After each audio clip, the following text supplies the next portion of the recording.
Damn, son, where'd you find this?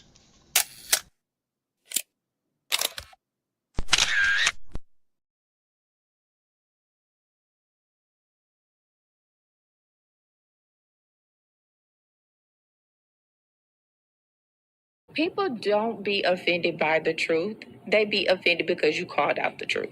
Simple as that. They don't want to hear any other narrative that makes them look bad. And one thing I can't stand at this big grown age is somebody who act like cause and effect does not exist. Like, yes, your actions caused this outcome. Yes, what you did lit the match. Like, why are you surprised and playing victim? Guys, Chico, they never lie. That's how you know somebody doesn't respect you. They listen to reply, not to be understood. They cut you off. They minimize what actually matters to you. They laugh at your boundaries, and then they call you sensitive when you try to hold the line.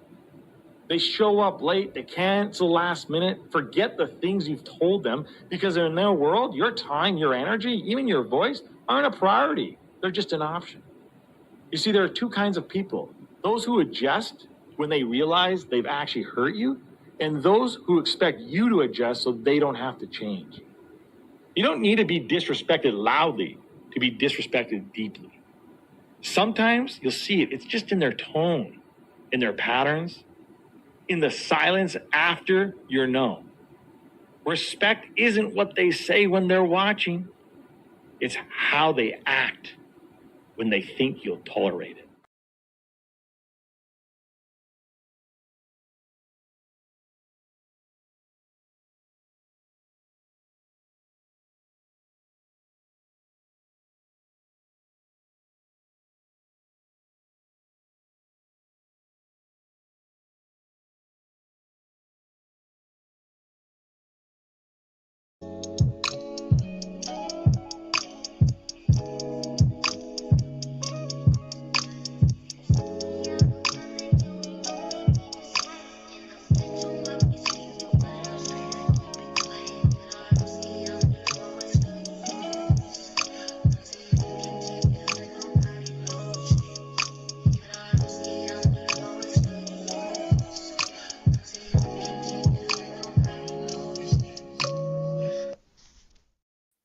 Good evening, good evening, good evening. Happy Tuesday again. Part 2. We back, we live. Glory, praise, and honor to the Most High. Thank you all for being here this evening. Appreciate you. Shout outs to my poets, writers, content creators, producers, dancers, painters. Salutes to the crew in the building. Much love to you. Without you, there is no me. There is no Assembly of Excellence. This conversation doesn't happen. This evening doesn't happen. And salutes to the audience. Appreciate you all for taking time out of your day to hang with us. I got Zay in the building. I got Coach in the building. We got some things to cover here. I got a clip. All right, Sydney, I see you. I got a clip that I'm gonna play for y'all, man.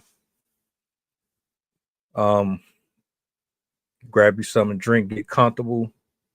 Leave your thoughts and your comments over there in the comment section. We're pretty interactive. I'm gonna bring everybody up. Then I'm gonna bring the big screen up, and we're gonna get into the show. So let's go here. Coach, Zay, Sid, what up? What up? What up? Yo, everybody looking good. What's up? What's up? Hey everyone. Have a good day. Mom. Absolutely. How's you and your team, Sid? Y'all good? Good. Yeah, have the baby watching. Absolutely. Zay, what's up, baby? How you feeling? I'm feeling good, everybody. How's everybody doing? Man, feeling good, feeling fine. Good. Well, look, man. Let's go ahead and jump into it, man. I'm gonna bring this up on the big screen. Initial thoughts, and we just gonna take it from there. This dude, man, he disclaimer. Let me put this out here real quick. The thoughts and opinions and views do not directly tie or connect to anybody. I don't want nobody to feel any type of way. If you are uncomfortable with this type of content or this type of discussion, please, you are more than welcome to exit. That being said, let me go ahead and run this clip real quick.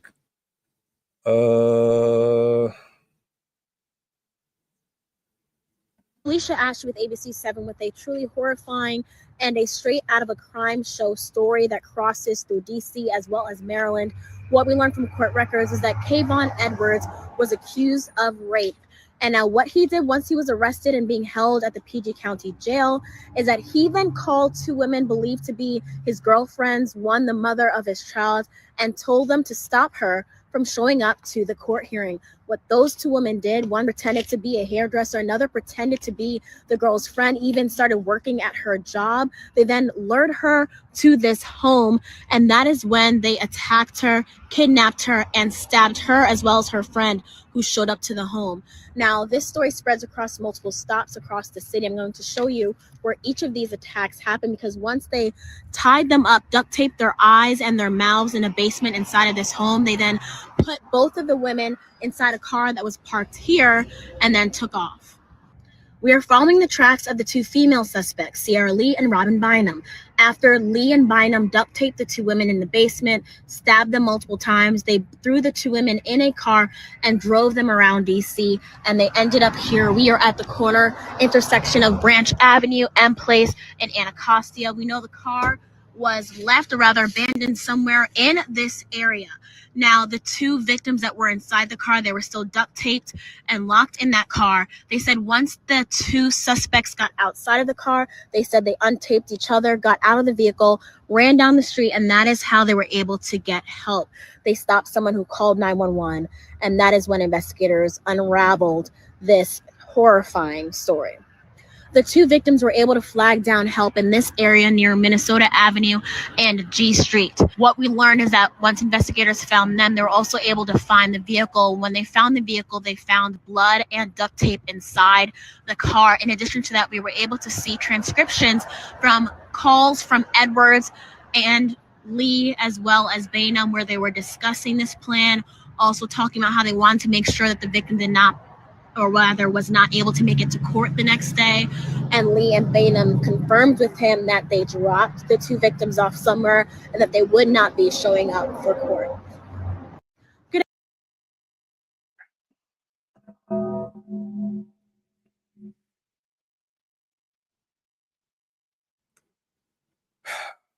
Initial thoughts.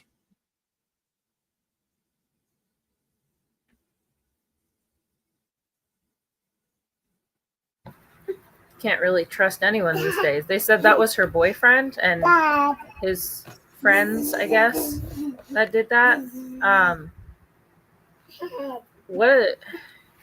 People can be so disgustingly sick these days. I imagine that this was their way of trying to dodge the crimes, the accountability for the crimes that they already committed.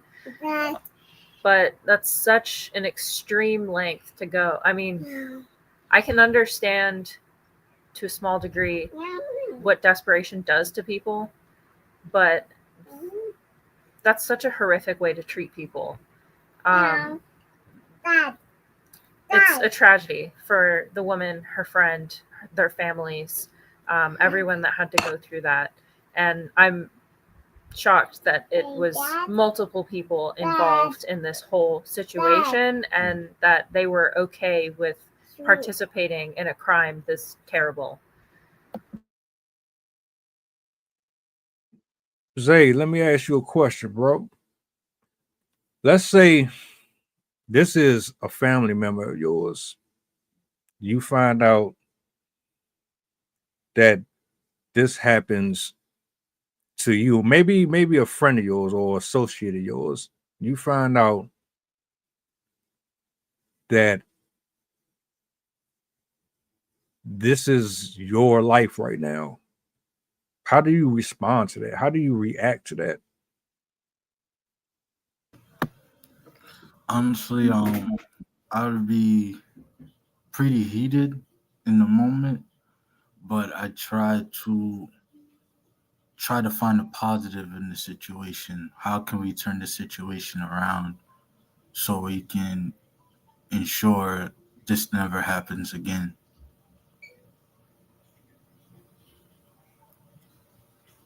I'm with you. I'm with you. Uh, Coach, how you feel seeing that for yourself? I mean, I already like I have my thoughts. I just want everybody to get their balls off real quick initially. What's going through your head watching that? I mean, it's alarming, right? One, that the individual that was incarcerated, and it seems that he was able to orchestrate those things while being incarcerated, and the people that was committed to the relationship that they had with him and executing those things and putting themselves in harm's way. But also, it was so well orchestrated that they were able to be let out a few blocks away and get out while being duct taped. So it's kind of like almost a script to a TV series happening in real time. So it questions as to what's going on in the youth in DC. You know what I mean? It's like, okay, so and somebody said it's strange for the mindset of what they have, but what will make you think to try to put these things into play in the execution? So I'm interested to see where you're going with this, and I'm going to pay close attention, formulate my ideas, and answer accordingly. Take it away. So first thing that I'm thinking about is how dangerous it is for women to be out here in the public, right? Carol, I got you. These conversations about men being more dangerous than animals, I stand by that's a ridiculous claim, but I do understand the severity and the urgency and the outcry when women do speak about abuse and about looking over their shoulder.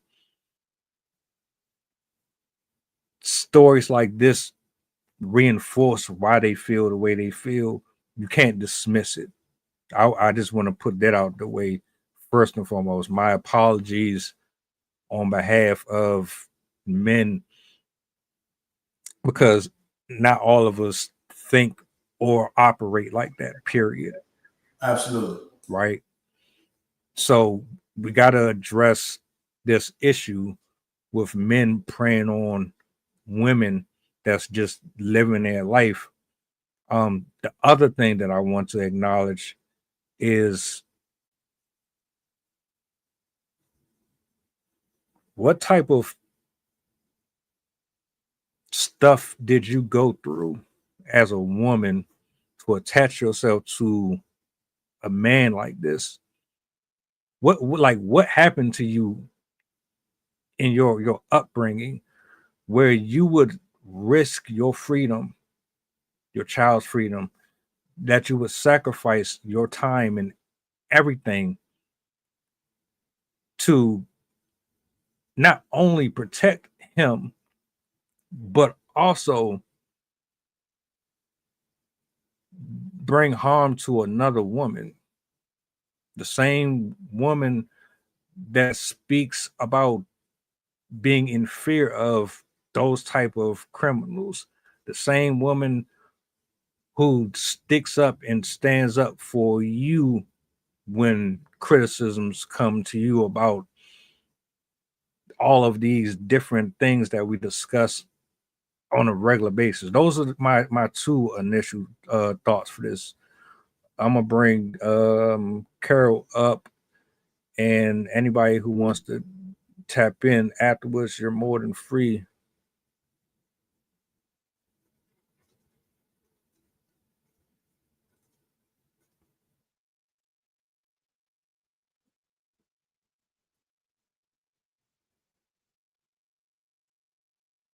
So while you're waiting on somebody to step up, here's some things I'll say. Right, I'm not speaking on behalf of women. I'm speaking of a person that have a lot of women within my family, and some of the things that growing up in Chicago, right, women often navigate treacherous landscapes. It's hanging with men who face dangers, whether it's being on the street, whether it's being in the workplace, or whether it's being in a particular environment, and also by serving in the military.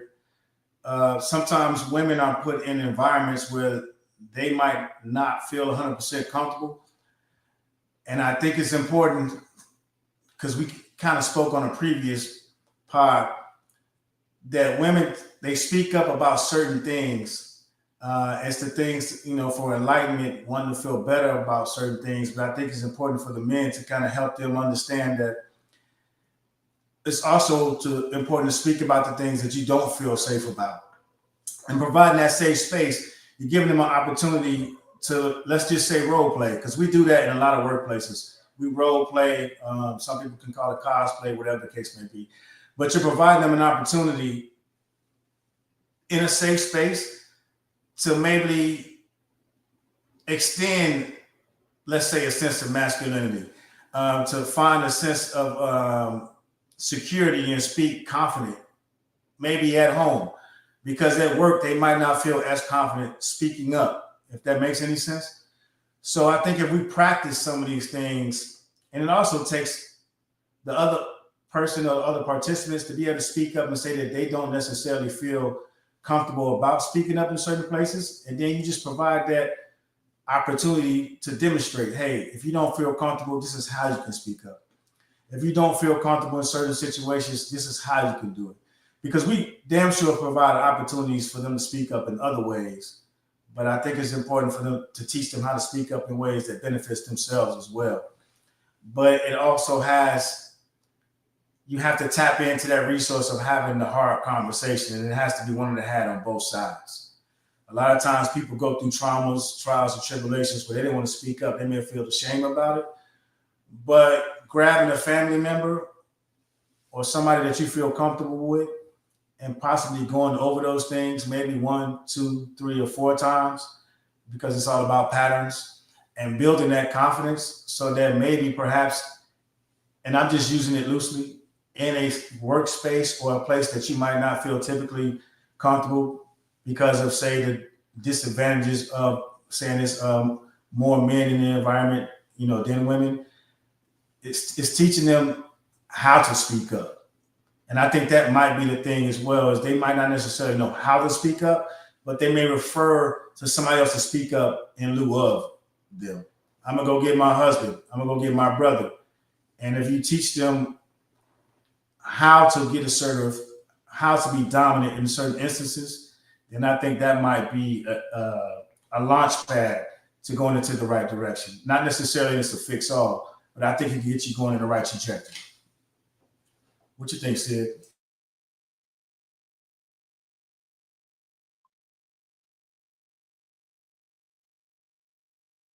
Get that mic. I was gonna say, I was just out of curiosity, I was looking up the stats, and approximately 46% of women who are killed by their partner, whether it's a former partner or current partner.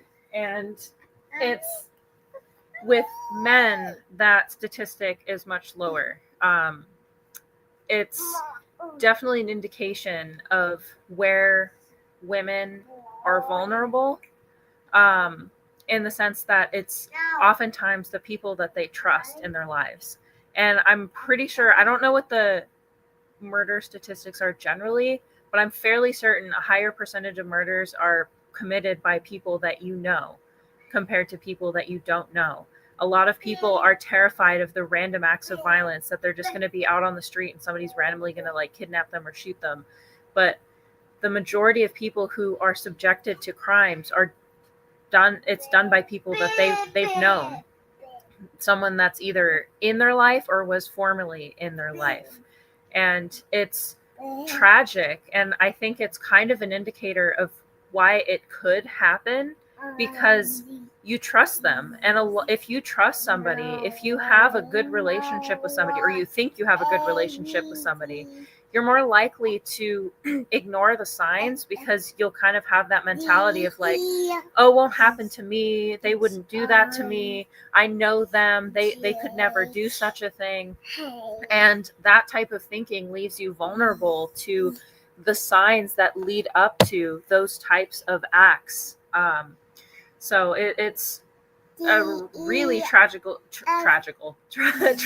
situation that most of the people in our lives that we love the most can sometimes be the most dangerous for us.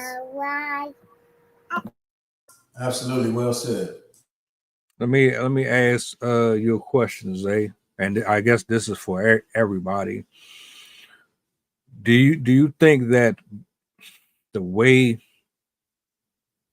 things are set up on social media and media in general, do you think that with all of the false allegations and all of the cases where we see so much of, well, they lied on this person was innocent, and this person did this, have we gotten to a point where it's boy cry wolf? Like, For sure, I honestly think that because, I've seen so many cases where I just scroll on Instagram, and you see someone has passed, and you could scroll through the comments to see what happened, and don't nobody know the full story, if anything. And like, it's frustrating because you genuinely want to know what happened with this person, like how this person passed, but everyone's spreading lies, everyone's miscommunicating. That's the problem nowadays. Don't nobody know how to communicate, and we we take a loss on that, because without proper communication, how are we going to truly know what's best for us or what's best for the other person that you come across in your life? You need to know these things, not only to protect yourself, but protect others too. You can be harmful if you don't, know the proper facts, especially, with people you come across or jobs that you encounter, opportunities, it all comes together. It all comes together. If you don't have that communication, the whole foundation is out of whack. Hey, well said, brother. I agree with you. Like you said, the facts, the car facts, the people facts, the girl facts, the house facts, whatever it is, you got to get the facts, right? And then, like you said, the most important thing in anything is building a solid foundation. And if you don't have that foundation, the infrastructure is sure to crumble. So, and if it doesn't crumble, you're going to spend a lot of money on rehabs, rehabilitation, and things that's preventing you from moving forward, more or less one step forward, two steps back. So just like you said, communication is key. And absolutely. I think we're at a place, for me personally, I take everything with a grain of salt. I understand that there are people who lie and make stuff up, but even with that, you still have to do your due diligence, right? You have to do the Carfax. You got to check everything out before you just jump in the middle of a fire that you're not aware of, if there's even a burning house at all. At this point, everything has to be taken serious. Nothing should be taken as a joke, even though they rage bait, they troll. You have folks that's seeking attention, even though we know that there is just a lot of people out here that's operating under malicious intent. You still have to take things like it is life or death in certain situations. Especially when you know a person who is depressed, but they always laugh and smile. You don't know they're going through it. You have to be on, like, you can't just sit here and say, oh well, I didn't know, but did you really try? Did you Check on the strong friends. right. Do we, like, if we are we really trying to be a community? Are we really trying to have these open, honest forums? I mean, people get scorned and burnt all the time. That does not mean that those experiences should disqualify other people from their truth. Just because this happened does not mean that it doesn't actually go down in some other areas. And Custom alluded to it, and I want to reiterate, I really stand by this. There are monsters next door to you. There are monsters inside your facilities where you work at. You sit next to people, and you wouldn't even believe that these are the same people that would be responsible for the crimes that we see. So it's like, are we just blind, or are we just pretending like we don't see what's happening because we so stuck in survival mode? Hey, that's a great point, right? So I think what you have to realize, man, and I think what more people with the awakening is starting to happen is a lot of us are starting to realize we were raised in survival mode. And the problem with being raised in survival mode is there's no other mode, because you're sitting around waiting on the next thing to happen. You're waiting on the next ball to drop. You're waiting on the next thing to initiate. The next thing is to get you triggered to get to the next point. And so much so that people don't really realize that it's a good thing to sit down and relax. Take an opportunity, enjoy the sunset, enjoy the view, look at the flowers, relax. Pause for a second and let your mind just take a chance to relax. And I think once you realize that, and you think about the monks, right? They spend so much time meditating, being at peace, trying to come at one. You look at so many other, again, we kind of talked about this, on an earlier pod, was other cultures, they more look at the process of manifestation and just relaxing and being at peace, versus we look at it, if we sitting down and we're not constantly moving, then we're lazy. Then we're not as productive as the next person next to us. So I think it might be a time to recalibrate, rethink things, and just adjust it. We might have gotten it wrong. We might be a society of ultimate professionals, millionaires, billionaires, people that are doing all these things, but the actual goal in life is just to sit down, relax, and just enjoy the moment.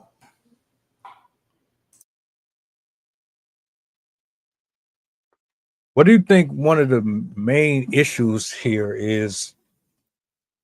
Because I'm still stuck on the fact that, well, all right, that guy had the access that he did from behind bars. One. Two, we need to know how to identify that person, that archetype of person moving forward. Three, how does someone look at that as a candidate for procreation? But not only that, you find yourself in a position where they can tell you, I need you to go and assassinate somebody for me so they don't go to court and testify and put me behind bars, even though I did something horribly wrong. I need you to go do this job for me.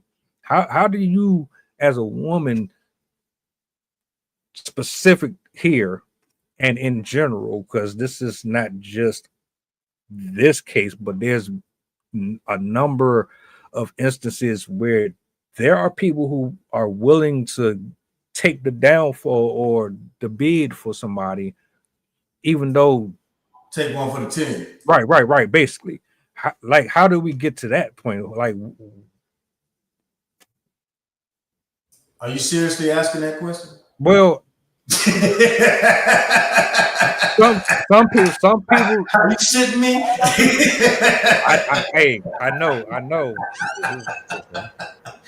What are you talking about, man? That's what our culture is based in and built on. You know what I mean? Taking one for the team. I'm not saying that be a total hypocrite right now, right? You know, to sit here and say that I don't know how it is, but there's the street methodology. We'll just start making up some stuff, and then whether the people follow along, they don't. Hit us in the Discord. We can go further into detail. A street methodology of how we're supposed to be as a culture, right? As far as we kind of touched on it, no snitching. You know what I mean? Making sure we take care of somebody, we hold them down. If somebody's taking care of you, there's the codes, quote unquote, family codes. We talked about this earlier. Core values, family values. It's some type of values on where you're raised and where you come from and what you believe in. So it goes down to who's successful in an environment and what they've seen as their versions of success, right? It's not necessarily, I got 4 or 5 degrees, I'm an engineer, I'm in Texas, I work in the oil field, that's what you see as success. You come from a certain, the Midwest, cornfields, whatever, East Coast, whatever it is that, family lineage or whatever you guys are investing in, is just whatever your version of success is, where you come from. And that's kind of what people pass on to each other. And I think that's where it stops and where it ends. Because what we talked about earlier was, I mentioned things about traveling. I mentioned things about experience, going abroad. These type of things, that's what kind of adds value to your life, because you see outside of your neighborhood.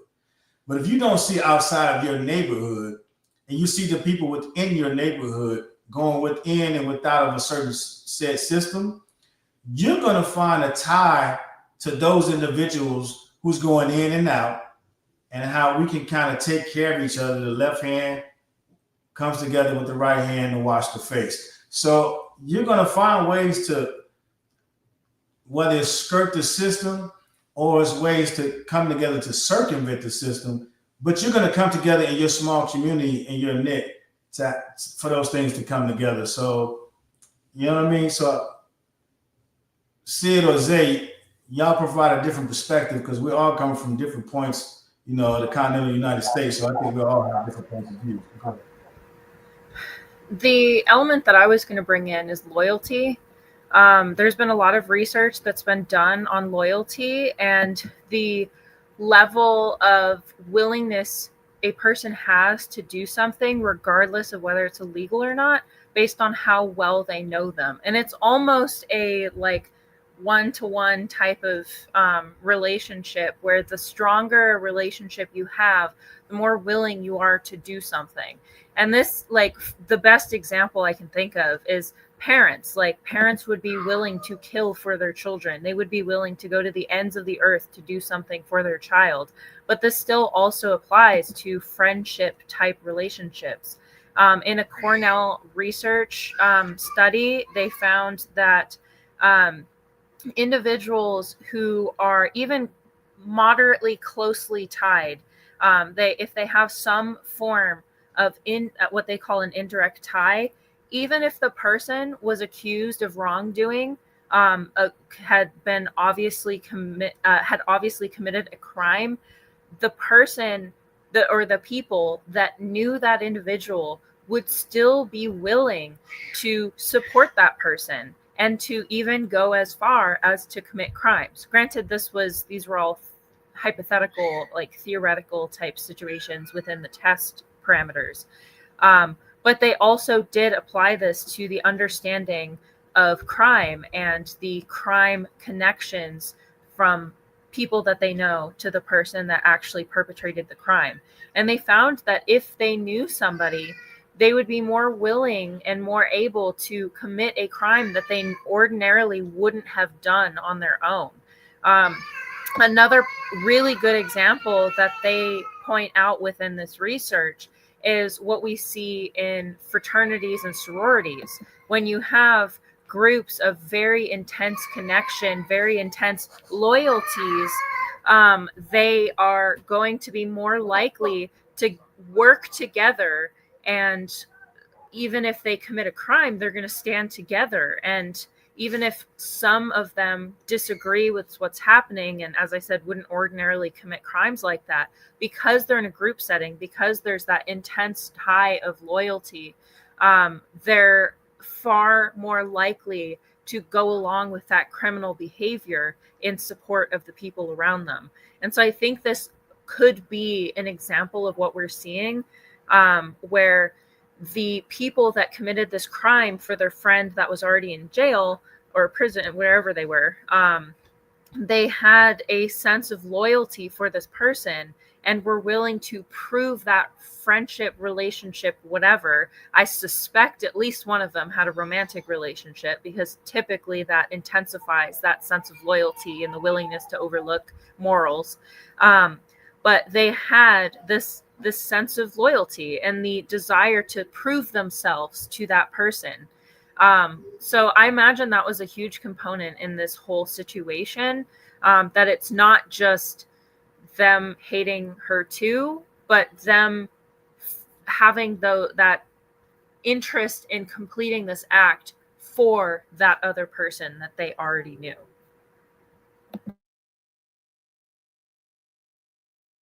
Zay, how you feeling? I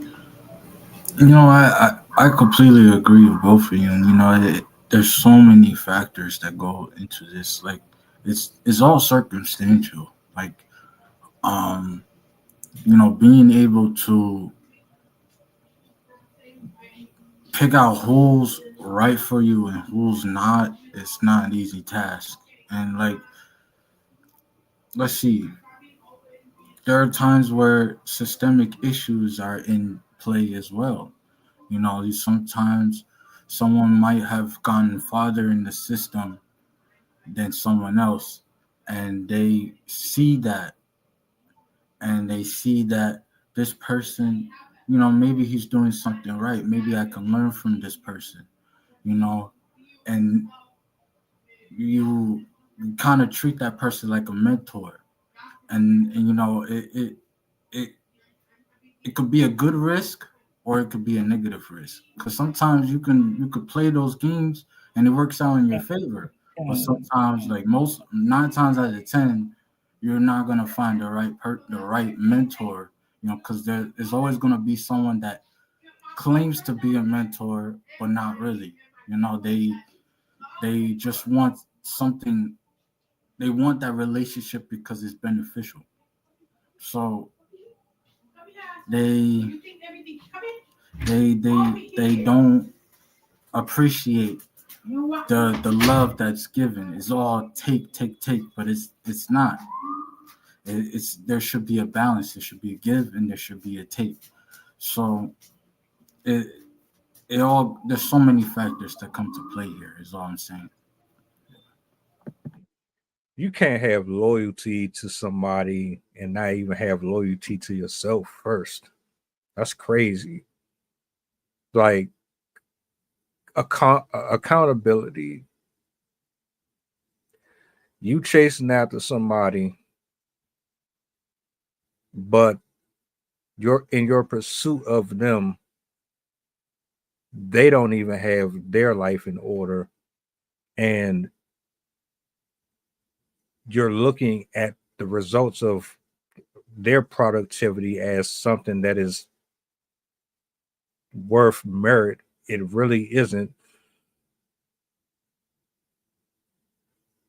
That's very, very dangerous. That's very dangerous. And the truth is, when you see it, you can tell that these people are probably broken, or there's something missing in them, because there's no way in the world, me looking at this situation, I'm willing to risk my freedom for you. I put it like this: you can't care about me if you're basically telling me to risk my life to protect you for a crime that you committed. So what you trying to tell me? You love me more if I kill this person for you? That's going to make you select me and choose me over that person? So I have to do the extremes in order for you to stay here? Or I have to bring the moon to you for you to feel like I'm worthy of what? Something is wrong with that. Really wrong with that. Yeah, but do you really feel like that? Or if you take the emotion out of it and you think about other people that go through things that are in more dire situations than you are, that they possibly could go through something like that and believe it. Because sometimes that's all you have. And that's how manipulation comes into play. That's how I'm able to get you to do things that I want. It's not because you got the best life that's going for you. You're going through some shit. And I can relate. And I can bring you in, and I can tell you how some of those things may benefit you and they may not benefit you, but if nobody else got you, I got you. So if somebody who's going through something, they need a shoulder, and I can offer them something, you don't think it's possible for that to happen? I think that's usually the situation. And if I like, just to be transparent, yeah, I've been in that position before. Nothing to this extreme, but I've been there where I needed something and you offered it. It wasn't the best. I probably knew it wasn't, but guess what? I'm lacking something in me, and I'm desperate. I'm thirsty. I'm hungry. I need to be edified somehow.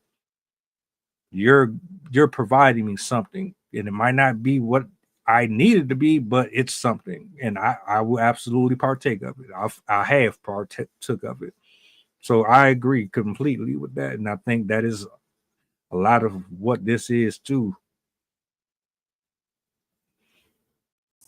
Yeah, absolutely. And I think, again, with great power comes great responsibility. Is we see those things that are out there, but what are we doing to kind of fix those problems? And there's a lot of things. Don't get me wrong. We're not trying to fix the world in 90 minutes, but there's a lot of things that go on that's out there, and people may constantly make a decision to choose to go that direction. Maybe because they don't necessarily have the support to make that conscious decision. See it, get that thing off your shoulder.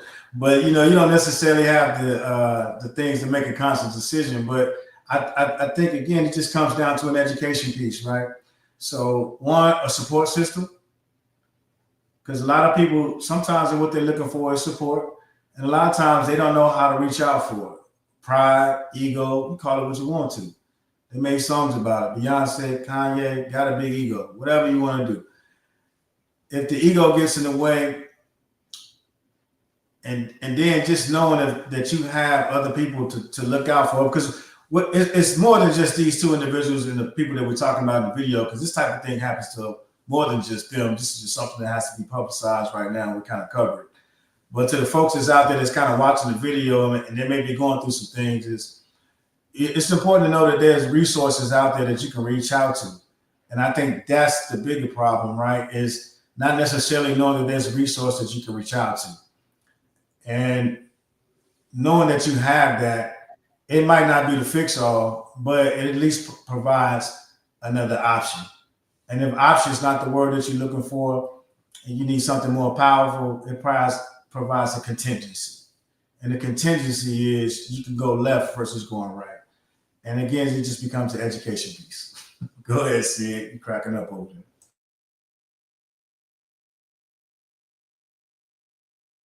I think she's doing her Angela Lansbury right now. She be on the move with that keyboard. I told her before, I wish I could type as fast as she did, because I sure as hell will be on it. It's all good. Zay, get in when you fit in, baby. I'm just in a space because our son just broke our downstairs TV. Gotta love 5-year-olds, 4-year-olds, but yeah, this whole the thing that gets me is how violent and like violating they were to her, because if I remember correctly, they duct tape or they taped her eyes shut and they did, or mouth shut or something. I know they like taped something shut, and they also like, I don't know, they went above and beyond what a traditional murder usually is. Like, one of the most common methods that people use to take somebody's life is either poisoning or shooting, because it kind of removes your it's not as personal, and so it's easier for somebody to kind of wrestle with the idea because they don't have to participate actively. I remember reading about this because they're discussing in Britain, they banned conceal and carry entirely, and because of that, they've had a rapid increase in the number of stabbings. But they were talking about how there's a different psychology when it comes to stabbing versus shootings and other types of crimes where you can kind of step away and not be part of it, because it kind of allows you to block this type of stuff out of your mind, and kind of mentally not take part in the crime that you're committing. Whereas something that's more intimate, such as strangling or stabbing, where you have to be up close and personal and put in like actual personal physical effort to do so, is a lot more taxing on the mind, and the mind and body is more likely to even balk and reject the idea of doing this to another person, because innately the human body does not want to commit harm on another person. Like, this is why a lot of people feel squeamish and uncomfortable seeing blood or seeing injuries or smelling blood and smelling the scent of like things happening to a human body, because in our nature, in our cells, and in our whole biology, we don't like the idea of watching people suffer, and we don't, our body will literally reject the idea of being around somebody that is passing away. And that's where trauma a lot of the time comes from, is that the body rejecting this memory, this feeling that they had to be exposed to, whether you were the perpetrator or just the witness.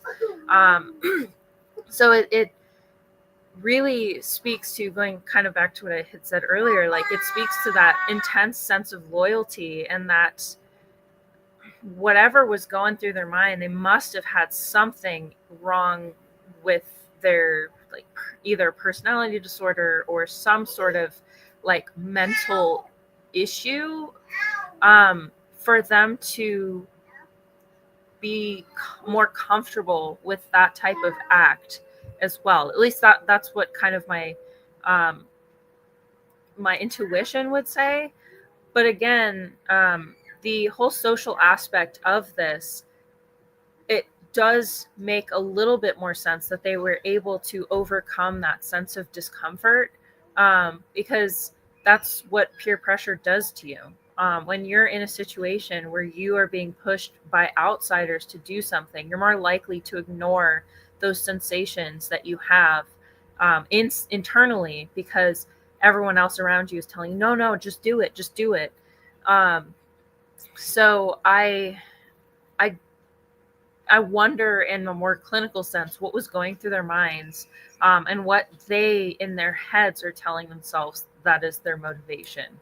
I also, this situation also makes me think of another case that I heard a little bit ago, of a domestic violence death, where the girlfriend or ex-girlfriend had been trying to navigate this breakup that she had with a partner that was physically abusive towards her. And her parents, her friends, all told her, do not go see him. Do not go there alone. Do not go meet him. And he had wanted to meet up, and he swore, like, oh yeah, it'll be fine, I just want to talk about a couple things. And he ended up like kidnapping and killing her. But it's that sense of, in the victim's unfortunate case, did they have those signs that they missed? What, like, what, like, was this something that was out of the blue, which obviously probably wasn't, given that he was in prison. But I wonder if this was something that they had been warned about, if this was something that their family had been noticing, or like if the friends of this person had already been showing signs of this type of behavior during the whole breakup process or whatnot. Because oftentimes our family members, our friends, they're the ones that notice the things that we aren't detecting ourselves, because we're kind of wrapped up in that emotional aspect. So I wonder how much, if there were signs really that these other people were likely to become perpetrators themselves, if they had an unnatural loyalty even before this incident, or if it was triggered by the fact that he ended up in prison. Because I could also see it being a sense, like, I could see it as an original loyalty where they were already close to him, already friends with him. They had been engaged in conversations and like, we're going to get back. And he just happened to end up in jail before they could do anything. But I could also see it as a situation where they almost blamed her for it. Like, you put our friend in prison. You did this to her, did this to him. So we have to get back for him. So I do wonder how strongly of a role he played in relation to them. Like, if he was actively planning this with them, or if this was a situation where they were doing this to appease him and to cheer. I don't even know why you do that, but if there was rationale behind them, or if they were just blindly following his orders. I got a question. With this type of violence, with men on women attacking them, do you think this is a environment problem where it happens in specific areas where the economic status is not as flourishing as in other areas, or do you think this is just abroad? I'll say that it's twofold. It's economical, and it's also just based on your environment. There are different styles and sets of crimes. i.e., in certain areas you're gonna have B&Es, breaking and entries. In certain areas, DC, you guys got those big parks, Potomac Park, I think, where everybody goes running and does all those different things. And then you may have random attackings and people jumping out and doing certain things. I think the crime level itself, like the person in the chat said, it's definitely a mental problem, but I think it's geographical. Some areas might not be as violent as others, but there's still crimes and things of the same mentality happening. It just may be less progressive in certain areas, but because I'm not going to say everybody, but people are suffering everywhere. And depending on what exactly those people are suffering and the traumas that they went through, is how they're going to express their versions of trauma. They may lash out, they may speak to certain people, they may go to bars. Maybe they were raised by people that may slip things in certain people's drinks. I think certain crimes are particular to the area that you're in. Hence they call them white collar crimes and different things of that nature. So they're more violent in the neighborhoods that we come from because of more of the pent up frustrations and aggressions and things that people are going through, or the lack of ways to express themselves.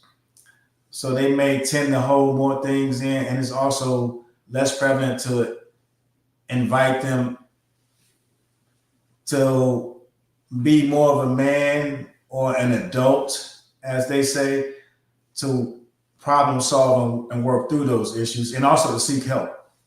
So certain areas, crimes, people may go to jail for coke or drugs, and they may go to rehabilitation centers.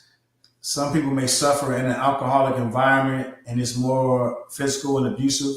So they may go to different treatments. And within the different treatments, different processes and different outcomes come. And on the outside of those experiences is what we don't talk about enough. The rehabilitation process. Everybody has a 12-step program. You identify a problem, you make amends. What's the rehabilitation process like? And so everybody might go through different issues or traumas, but the rehabilitation process and the reintegration process back into society should be the same. And I think that's where the issues that we lack. And I can speak from it, personal experience. It's just from traveling to Afghanistan, Iraq, and all these different places, and the reintegration process back into society isn't the same. So that can be looked at as another form of trauma, and then coming back and reintegrating into the society and just figuring out how to handle and cope.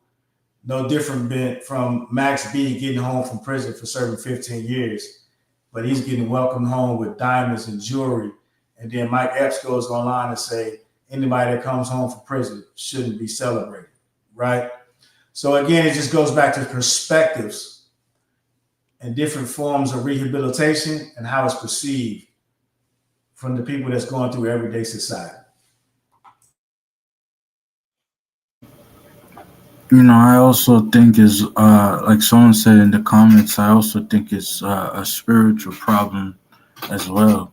Like the lack of faith that people have in themselves is very detrimental to their soul, not only to their soul, but to their mental as well. Like I've had personal experiences where, I can be so content, but other people they see that, but they envy that because they can't do that themselves. And that's why that's a big problem because for me personally, I have my faith, and God always, I don't know, I don't want to, get too deep into it because I don't know anyone's, Take your time, brother. Do you think? But, for my faith, it takes a whole lot of inner work and a lot of people are not willing to do that inner work, so they resort to violence because it's easier. It's easier to be bad or evil, as you would say, than it is to be good. You know what I mean? I'm glad you said that. Um, we don't really know this, but we open a lot of portals. We give permission to a lot of practices that infiltrate the vessel of that particular host. And through these thoughts and these images and this lust and this desire, by you allowing consent, your vessel becomes a tool for destruction. I did a video. Um, a woman breaks this down a little more concise than I did, so I'm not going to go too far into it. But between the mental aspect, the spiritual aspect, and the integration aspect, these things create this type of man or woman that we see wreaking havoc in our neighborhoods. To be honest with you, I don't believe that is in one specific area. Look at the government. Look at everything that they try to cover up. The Epstein files. All of these historical events that's either documented and been hidden from us, or you go to Hollywood or you go to the music industry and you have folks that tell you, look, I practice sorcery. There's different things that speak to the testimonies that there is a darker side to this that we just don't want to accept or acknowledge. Now, I'm not telling nobody to believe in what I say. You can just bypass that if you want. That's cool. I'm offering my own perspective, just like Zay and the gentleman Vinny. Men who prey on women, they absolutely have something wrong with them, and it's beyond what I think we can provide help for or assistance in. There are things that's happened to them throughout their lifetime that got them the way they are. Just like a person who doesn't have any confidence in themselves, so they rely on someone else's energy to get them through life. They leech off of your personality. They leech off of your finances. They leech off of your success because they can't navigate their own for whatever reason. These dudes who's out here stalking and doing all that weirdo stuff, yeah, it's very scary. It's very real. I personally never thought that it was a laughing matter. When a woman gets online and says that she feels this way about this and that, I don't make a joke about it. I only have a issue when you are using these talking points so for the purpose of manipulating a conversation, or you like, you don't even you know that what you're saying is not real, but for argument's sake and for the sake of distracting or changing the course of the discussion, you bring in other things that have nothing to do with. I don't like that part because it's real. This stuff really happens to these women out here, and you're making light of it. So yeah, my 2 cents. I yield the mic. Hey, I agree with you. I think everybody had some amazing points, and I think at the end of the day, it's just like you said. You just have to take into consideration the things that you put out into the universe. You know how you say it, the way you say it, and words have meaning. They have power, and I just having good intentions and making sure that you put the actions into it, not just the words. And you got to look out for each other, and that's why it goes back to accountability. You looking out for yourself, and then having a strong person to look out for you as well, and you looking out for them. You can't do it by yourself, and that's what it boils down to.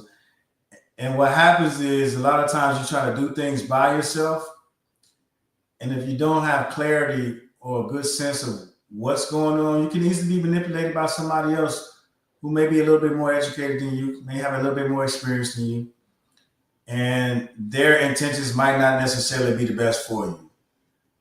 So be aware of your surroundings, be aware of who you surround yourself with, and take those things in consideration that not everybody has your best interest at hand. And, I think if you take that approach, then that's nothing else but at least leading you along the path to some type of success for you looking out for yourself and at least analyzing the people that you consider to be friends and associates, because they might not have the best interest for you. And the sooner you identify with that, the better you are. And you can continue to do things that benefits you, in totality.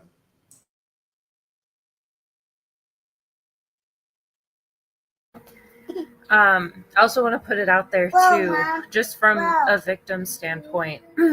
A lot of the cases that I have heard before, a lot of the time they didn't get out of the situation because they didn't want to make it seem like they were exaggerating or making a big deal out of nothing.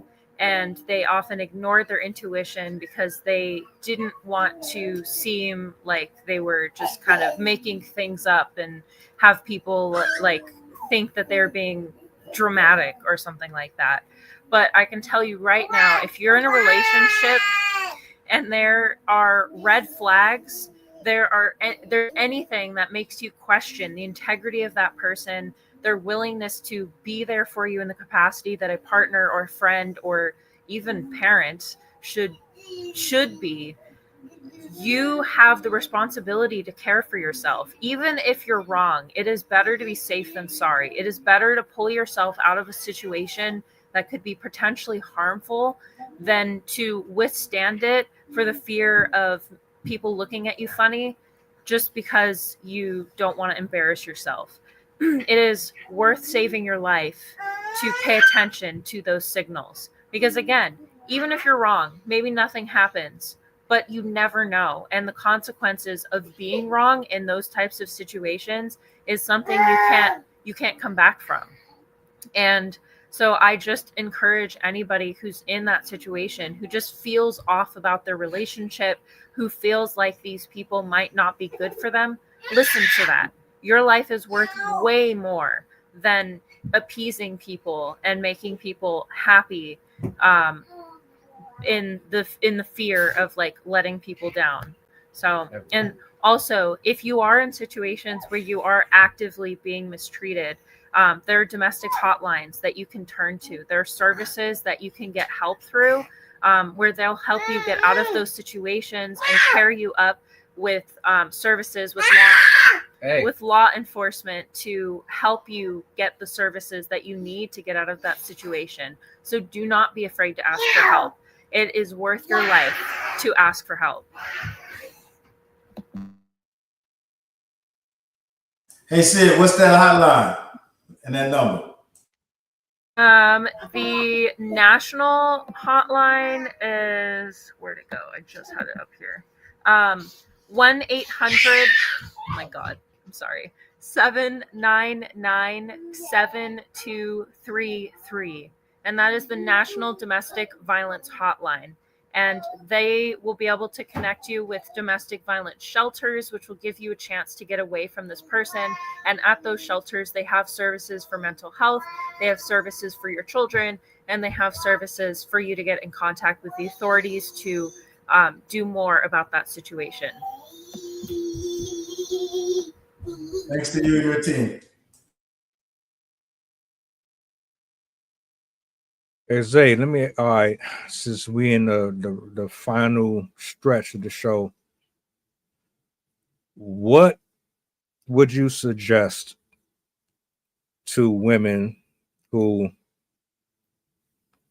are in a situation where they feel the need to have to prove they're valuable to a person that is clearly toxic? They're a threat and a danger to them and anyone that's around them.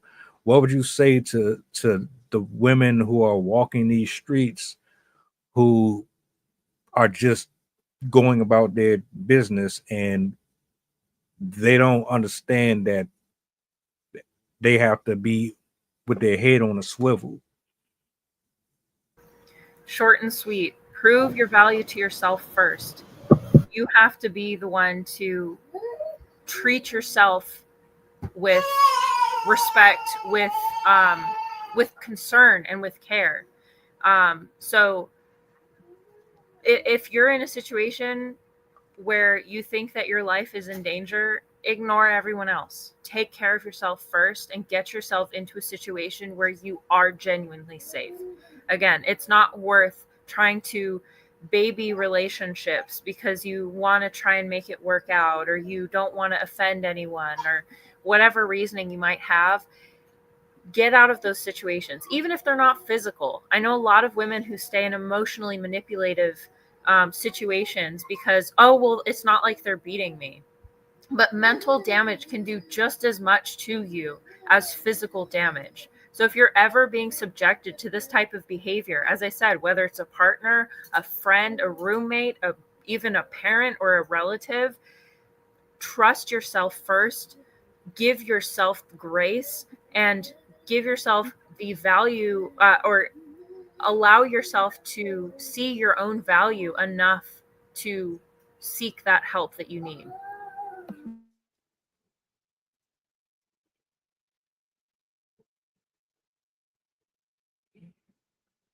Shout outs to Michelle Campbell.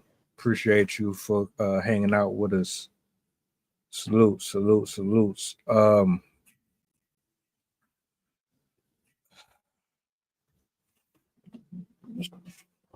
Until you love yourself, you'll never know what it's like to be truly free. You can't prevent what's happening outside, but you can limit the possibilities of it.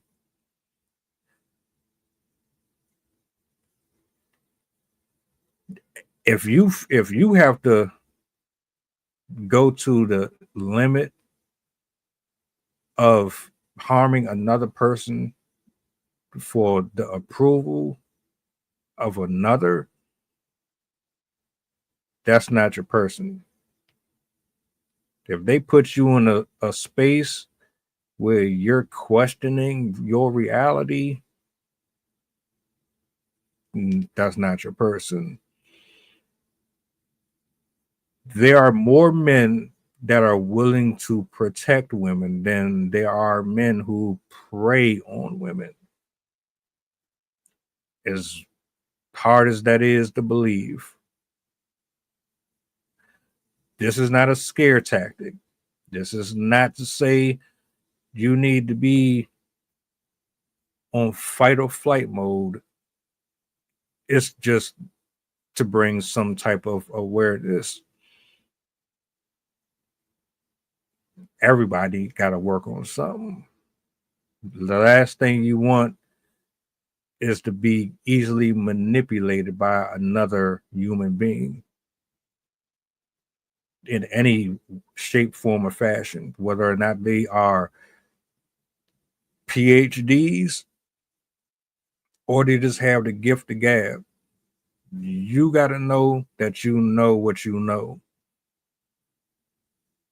Everybody is supposed to be on even playing field in this walk. And if you're not being treated that way, that is a problem. You do not deserve to be stalked. You do not deserve to be hunted down, having people staring out your windows, and nobody should have to live like that. And my thoughts and prayers go out to those two women who went through what they went through. I'm glad they got away. I'm glad they got help. I'm disappointed in the men in this generation. I'm proud to know that we still have people out here that are willing to help and assist in situations like this, because that could have gone tragically. We need more community. We need more fellowship. We need more accountability. We need more of these type of discussions with social awareness, and stop getting online trying to scare the hell out of people. If you're going to talk about these things, make sure that you're being unbiased and you're being fair about it. I even have to check myself sometimes when I say stuff. And don't make it up either. Yeah. Don't make this a man or men hate women thing or whatever. This is what we all have a common enemy here. Period. And it's not who you think it is. If anybody else got something to say, I'll turn it over to y'all before we close out. Yo, I'll jump in and say this, and then Zay, you can have it. It's 2025, and currently we're talking about men on women, but we just have to keep it, fluid, and just talk about period as far as for significant others out there that's just going through things, because it's obviously it's not just men on women, it's women on men, there's men on men, or whatever the situation may be. You got to keep in mind the human factor, take in consideration, and just treating people right. Treat people like you want to be treated. And I mean, it really is as simple as that. But the problem is we don't know how we want to be treated these days. And that's open for another discussion, because like we talked about it, the lack of love, the lack of appreciation that we have as a people. So we tend to project, and we hurt people. So if you have an issue out there, find somebody to talk to. Get a professional. If you don't want to talk to a psychiatrist, contact a coach, contact me, an accountability partner. You need to find somebody to talk to, because at the end of the day, it's those suppressed feelings of how you felt and been mistreated. And then now you're looking to project those and mistreat other people. So it's a bigger issue out there, and we need to establish some lines of communication. So pick up the phone, call somebody like Sid said. You can call that hotline. You can contact me at realalive.org.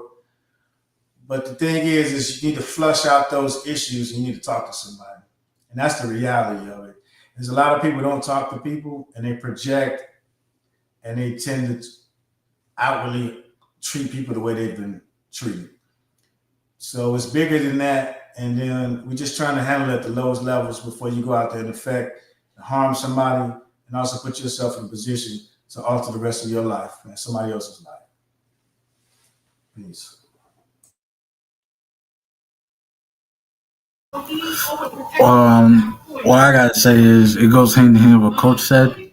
But yeah, like communication, it's. I just want to reiterate that communication is strong.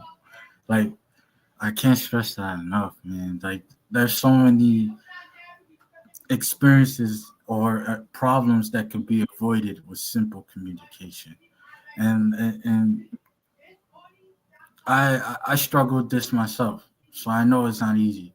You know, it's not easy to be vulnerable to people. I get that, but how else are you going to know what's good for you if you don't communicate? So yes, communicate always.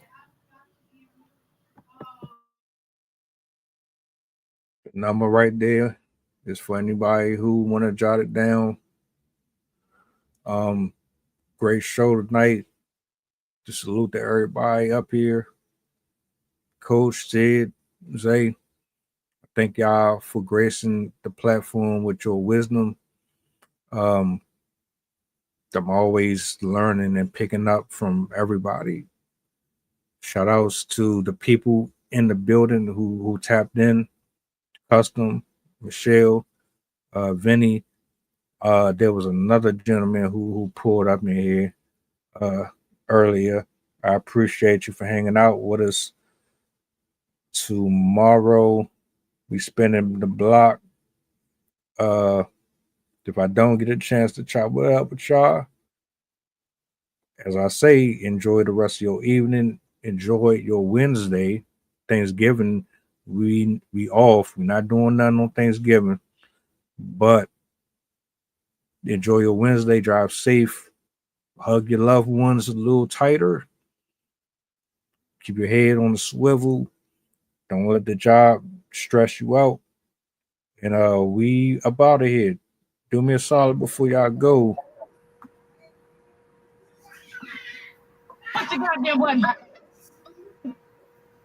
Appreciate you.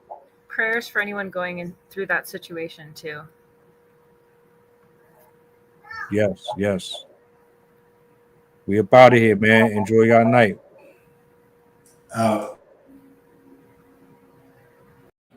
Mantra, slave songs, slave ship, rip skin, made me rip bones. But no matter how close I hide, my ancestors speak. They tell me the tide isn't run on us like we're weak. I haven't been getting sleep, longing to sing until I surpass peak. Until they think we are equal, please. All I want is peace. My ancestors beat drums until their bones would bleed, begging the generations remember our.